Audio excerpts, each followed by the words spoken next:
Okay, today we are playing a game on Oasis. We are in the Gold SR range, and we will be playing Moira the entire way through. And our current team composition is Winston, Zarya, Genji, Junkrat, Moira, and Mercy. So there's not very much to say about it other than if they have a Pharah, we'll probably be pretty upset about that because our DPS are Junkrat and Genji. But probably not the end of the world also, because we do still have Winston and Moira who are pretty good at dealing with the Pharah. And then Genji is also not terrible at dealing with the Pharah. Counterintuitively, he is actually okay. Mostly because he can dash through the Pharah and do, like, basically guaranteed damage to her, which is quite a lot of damage as well. So, with the damage from Moira and Winston, it's probably good enough. There is a Pharah. It doesn't end up being too terrible for us, honestly. So, you might have noticed that the video looks a little bit weird. And the reason for that is that this game is a pretty short game, because it is a King of the Hill match that only goes 2 rounds, so it's pretty short. And I was thinking to myself, what can we do to make this video a little bit more entertaining? So here's what I decided. I'd heard about this Chrome extension called Spectrum, which puts a filter over the web page that simulates what the web page would look like if you were colorblind. Now, I'm colorblind. I'm blue-yellow colorblind, which is Tritanopia. And I thought it might be interesting if we had a video where that filter's on, so that you can get a rough idea of what the game looks like to me. So, hopefully it makes it a little bit more novel, if nothing else, because this video is probably going to be pretty short. So let's start the game. So we are on University first, that's the one. Here's a map-specific tip from Moira right at the start. The King of the Hill maps are symmetrical, so you can sometimes do some interesting geometry on them as Moira because they are symmetrical. For example, when you are first coming towards this point, in this room over here, if you throw your orb at roughly the center point of the room, because it is symmetrical, it will bounce out the other doorway into the entire enemy team as they are approaching the point. And it is not as hard to line that up as you might think it is, especially once you've done it a couple times. And it just gets you a lot of charge really early in the game, unless they have a diva, in which case you're sad. But that usually gets you quite a bit of ult charge. And, well, quite a bit for right at the start of the game, anyway. You know, just like, you know, slight increase in efficiency thing. Because all the King of the Hill maps are symmetrical, there are a couple of places where you can do some interesting geometry, and that is one example. Where you can basically throw the orb at them, like, right as the round starts, almost. So, we are currently standing around in the middle of the point, which is not recommended, because the point is the scariest place to stand, and we don't really want to stand there if at all possible. Now, our team are largely fighting in the room over there, so we can, in fact, just be standing over here. And you don't always have to use Fade specifically to dodge something. In this kind of situation, you might consider using Fade just to quickly reposition behind your team so you can start healing them through the doorway, because this is a way safer place to stand and start healing people. And because everybody's fighting in this room, it just, like, being over here lets you be really efficient because all your stuff is AoE, basically. And you're way safer than standing out on the point. And then we end up dying because we are basically standing out on the point, and then their Pharah sees us, and their Pharah dunks on us. It's okay, Mercy's in the game, so we get to be alive again. Mercy shouldn't have really gone for that res, because Pharah was highly likely to kill her as well, but we managed to heal the Mercy, and she didn't die either. And now, they've lost both their healers right at the start of the fight, as well as Pharah, so they're missing half their team, both their healers, they're fucked, they lost the fight. That's just how it goes. They also had a Tracer, apparently. Who knew, right? So, now, we do come all the way up here for not much reason, unless we were looking to see if somebody was behind us, in which case, fair enough, I guess, but we could be, like, over here getting ult charge. So we use the healing orb here, probably because Genji's going in with Dragon Blade and he's not full health right now. Not worth it. I stand by my statement that the healing orb is really bad and the damage orb is really good. Some people have tried to tell me that the healing orb is better than I say it is. No, it's really bad, actually. The only times the healing orb is really useful is if a bunch of people are hurt and they're, like, really tight together, so you can actually get the full healing out of it. Like, if your team's stuck in a Graviton or something, if you throw the healing orb through them and then left-click on them as well, sometimes they survive the Graviton. If you're in, like, a tight space and the whole team's taking damage, like maybe over in that room behind us, Healing Orb can be okay. But other than that, the Healing Orb isn't very good for most things. And also, if you're dueling somebody, the Healing Orb is really helpful because suddenly you're healing a lot because you're also draining them. Or if somebody really far away from you urgently needs healing, the orb goes faster than you, so it might save them, but the Healing Orb is really bad. Just throw the damage orb around the corner and try to left-click the Genji instead. That's the thing with Moira, is her left-click is strong enough that the Healing Orb tends to just be overkill. You can usually just left-click them, and that's enough healing, and then you can just throw the damage orb out, and then that's doing damage while you're healing, and you just build up a bunch of ult charge really quickly as a result of that. Genji also wasn't really allowed to do that, so, you know, he has died now. We can kill the Pharah right now, because we are playing Moira, and Moira is pretty good against Pharah, and also Genji. And also Tracer, because of the light lock-on on her right-click. In general, I am not afraid to fight a flanker as Moira, because the flanker, unless they are quite good, is not going to kill you. So, we start using Coalescence here, and this gets very awkward very quickly, where Winston takes strong issue to us using Coalescence, so he basically just pins us in this room for a while. And while we were in there, our Winston has managed to throw himself off the edge of the map, which is not good, obviously. Fortunately, not terribly much has been happening out here while that was going on, but now we've lost Mercy as well, and then that happens. So yeah, we lose control of the point right now. It's a really unusual circumstance. I've actually never been pinned in a corner by a Winston while I've been using Coalescence like that. It was very unusual. Probably in like the top 10 most awkward situations I've ever seen in the game. Basically, all you can try and do is slip out of the room, but it looks like that was what we were trying to do anyway, so it just ended up being really awkward. It's okay, though, because the enemy teams so far don't seem like they're that good, because they haven't really been applying that much pressure throughout the rest of this round, except for that one point right there, where they did, in fact, manage to get control of the point. But it was kind of awkward, and our own Winston killed himself, so, you know. So, Pulse Bomb's there, we can shift away. Mercy, not so lucky, however, now she's dead. Then Winston dies as well. Losing your Mercy right at the start of the fight is already really bad, but then we lose a tank as well, so we're pretty much going to lose this fight. And we should be leaving at this point rather than coming back over.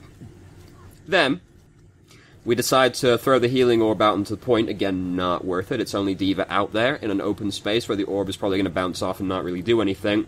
And also, they do still have a Winston and a Tracer, so we have to bear that in mind, and then they pin us in the small room and we get killed, because Fade is not enough in that circumstance. We should have just been leaving, because we'd already lost that fight, because we lost 2 important people right at the start of the fight. 2 people is already a hard thing to come over, but they were 2 really important people as well, so should have just been leaving rather than staying around. So we do have Coalescence now. We've lost Mercy again immediately at the start of the fight, but they actually lose their Moira, and things are actually relatively even, and we have Coalescence, so things might actually still work out for us anyway. And again, we slowly start moving out into the middle of the point, which gets awkward, and this is basically what happens right here, where we start using Coalescence, and oh no, it's gotten really awkward really quickly, and oh god, do we survive a lot longer than we should have done, oh no. Now we're in this tiny room with these people, oh god, oh Jesus. We shouldn't get away with it. So let's go back, though, and talk about what we should have done instead, now that we've gone through that whole thing right there. So, we, again, don't want to stand out on the point, because the point is a scary place to stand. Here's what I do, right? I just fade over this way, behind this door, and start coalescing through the door. Because they're all starting to pile in there on the D.Va. D.Va's fighting in there, Winston goes in there as well. And you use Coalescence, the D.Va almost certainly doesn't lose her mech. If she does lose her mech, whatever, she doesn't die, because you're still coalescencing her, and she can probably get another mech back. This fight is still relatively even. It doesn't look like we're actually necessarily gonna lose the fight, because even though we lost Mercy early on, she'll be back soon, and they lost Moira, so it's kinda even things out. And Coalescence is not an ultimate you really have to be afraid of worrying. I would have just faded behind this doorway and started using Coalescence. In the event that, like, Tracer and Winston managed to dive on you, it wouldn't really matter, because they're unlikely to kill you through Coalescence unless the Tracer is really good. So, that's what I would have done. Coalescence is not an ult that you have to be afraid of worrying about losing, or wasting, I should say, because it charges so quickly. And if your team is in a confined location, it is ultra value, because you will almost certainly hit your entire team and any enemies present, like in that small room over there. So, we end up getting away with a lot.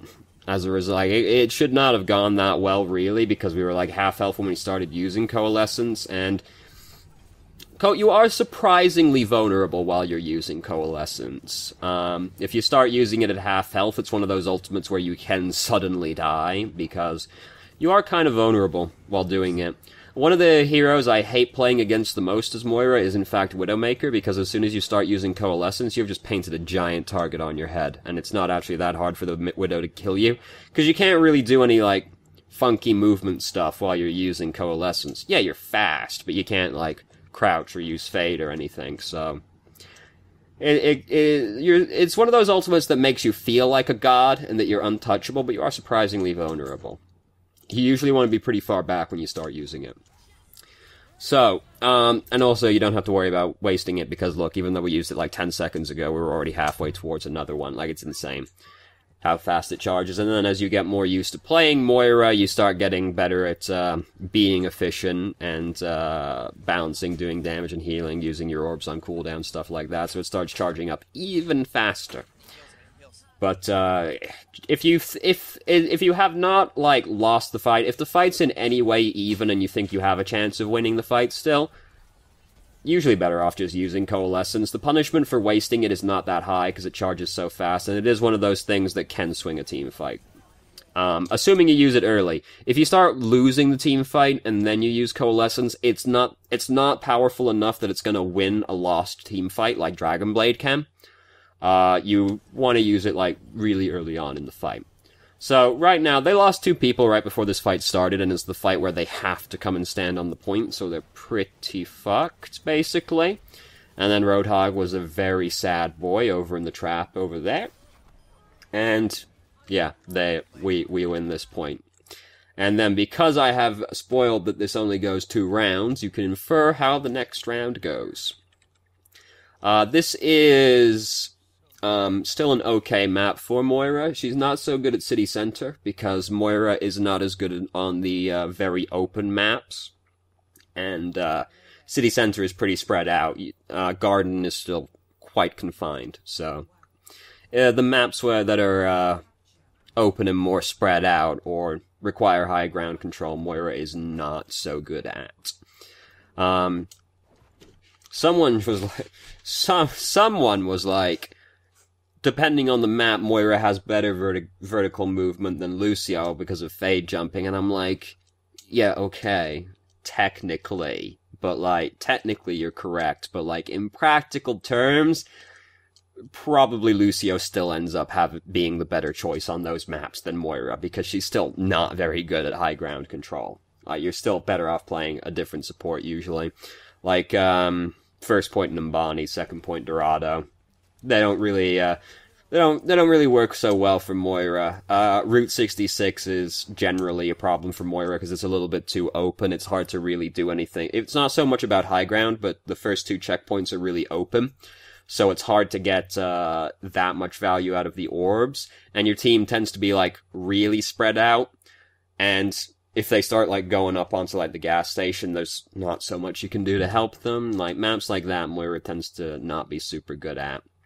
You can still play Moira on them, don't get me wrong. I do. Doesn't stop me. Because I fucking love playing Moira. But, she's, not so good on those maps. So, Reaper got picked off really early. So, Mercy's in the game, so she rezzed him. But, oh boy, is this a situation where the damage orb feels really good, and we just killed both their supports basically at the start of the fight. Not quite at the start of the fight, but basically at the start of the fight. So we win this fight right here and get control of the checkpoint, and they never take it back from us. This is why it was really short, and you can see why I went through some steps to try and find a way to make the game a little bit more entertaining, considering it's going to be quite short. I still, there was still a reasonable amount of things to talk about, I think, Moira is one of the heroes I'm pretty confident, even if it's a short game, I'll find something to talk about, because I've played a fucking lot of Moira since she came out. Reinhardt as well, but man, Reinhardt's still kind of sad to play. Not as sad as he was, but still kind of sad. So they've really not been doing very much over the last little period. Like, you might have noticed that Reaper was hanging around at not many hit points. We do use the healing orb right here. It's an okay time to use it because we need healing and also Soldier needs healing, and it kind of looks like Tracer might try to chase us down. But also could just use Coalescence instead, because it's almost charged up. Which might be me being greedy, and I am greedy. I won't tell you I'm not, but I would still have thrown the damage orb, because I like to do damage. So, we end up in a little bit of an awkward situation. I would actually just start using Coalescence right here. Right now, because we've just seen Ana use her Sleep Dart, so now there is very little she can do to stop us, because she's already thrown a grenade. Like, a team fight's happened. She doesn't have a grenade on her right now. And she actually did throw it, but it ended up not really doing much of anything. Right after the Sleep Dart gets used, I still start using Coalescence, because you'll probably kill the Ana really quickly, because she's in this tiny confined location. If Tracer tries to fight you in this tiny confined location, she'll also probably die because she's really squishy and Coalescence does a lot. I would have used it a lot earlier than this, if nothing else. Oh yeah, it's really good at killing Valkyrie also, because it's really easy to track her with this giant fucking Kamehameha wave. So, it ends up working out anyway. But as soon as I see the Sleep Dart down, I'm like, it's really hard for Ana to fuck with me now. I'm just going to use Coalescence and try to kill her. And then heal the rest of the team. Even if I don't use it there, I start using it sooner than that. Like, after picking up the health kit, I just Coalesce right back with the speed boost. Again, it's not an ult you have to be afraid of wasting. If you're in a situation where you think it has a chance of getting some stuff done, just use it. So, this is a really awkward situation. You can, like, see the double take happen in game, because, like, an Ana grenade just flew at us from behind our team. Like, what? Yeah, she's behind us somewhere right now. Where is she? Where's Grandma? Where's she hiding? It's one of those things where it happens and you're like, wait, what? So, everybody's stuck in the Graviton out here right now. Moira healing is sometimes enough just to heal people through the Graviton, but it took us a little while to get here. We're really low health, but they're more concerned with the Graviton, so didn't actually end up mattering. That is one of the circumstances where I would have used the healing orb just to heal myself, because Mercy currently looks indisposed, so I would not rely on just the drain being enough, or Mercy getting to me and using the healing orb right there to heal myself. It's basically the only reason I ever use the healing orb is to heal myself, because I'm a selfish bastard like that.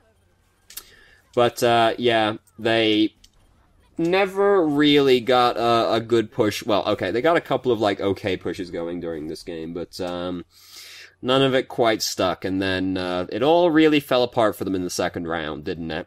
So who got play of the game? It was D.Va, surprisingly. What did D.Va do? I guess this killed more people than I thought it did. It only killed 2 people. Oh, she pushed him off? No. She could have tried. She could have tried to push those people off. So, yeah. It was, King of the Hill match that only lasted 2 rounds, so not necessarily the most insightful of games, as, really short games tend not to be, and also games that we won. But there was still some stuff to talk about. Basically, the healing orb is bad. King of the Hill is good because of geometry, and just fucking use that ult, dog. It charges so insanely fast that you just want to use it as soon as possible. I always thought Ana players held their ultimates too soon because Nano Boost charges insanely fast. Coalescence is like that times 2. It charges so fast, and it has, like, such an impact. It's just one of those things where, like, if a team fight starts and I think we have any logical chance of winning the team fight, I will just use it right at the start of the team fight. Because it's really hard to waste Coalescence. It lasts forever. Even if your team ends up not fully committing to the push, it's not the end of the world, because Coalescence does still have an aggressive component to it. Like, if you use Transcendence right at the start of the fight and then nothing ends up happening, you're just like, well, this was a huge fucking waste. Coalescence, it still has the aggressive component and the extremely long range. So even if your team doesn't fully commit to it, you can still use it to pressure the enemy team. And Moira is in general really good at pressuring the enemy team because of the orbs and the very long range on her abilities. Just like, if this team fight starts and you think you've got any reasonable chance of winning that team fight, just use it, like, as early as possible. Because like all support ultimates, it benefits from being used as soon as possible. I think there's a tendency for Moira players to want to hold on to it a little bit more because it does damage as well, so they it's one of those ultimates that kind of encourages greed within you a little bit. But like all support ultimates, you do still want to use it as early in the team fight as possible because you want as many of your team to benefit from it as possible. If you think you can win that team fight, just use it. If you think you're gonna win the team fight handedly, maybe you consider holding on to it. And if you think you're gonna lose the team fight, obviously don't use it because you don't want to commit ultimates to a team fight that you're gonna lose. But if you think you're gonna win, if you think you've got a chance of winning, just use that bad boy. And try to use it from a reasonably safe position because it does have a 30-meter range, I'll remind you, which is fucking insane. Like, that is an extremely long-range ability. So you can use it really far back, and you are surprisingly vulnerable when you start using it. So, use it as soon as possible. That's the big moral of the story. So thank you for watching the video. Thank you very start that one again. So thank you for watching. Thank you very much for watching if you did. If you have any questions, please feel free to ask. I'm more than happy to answer. And I hope you found the video helpful, or at least moderately novel. Something.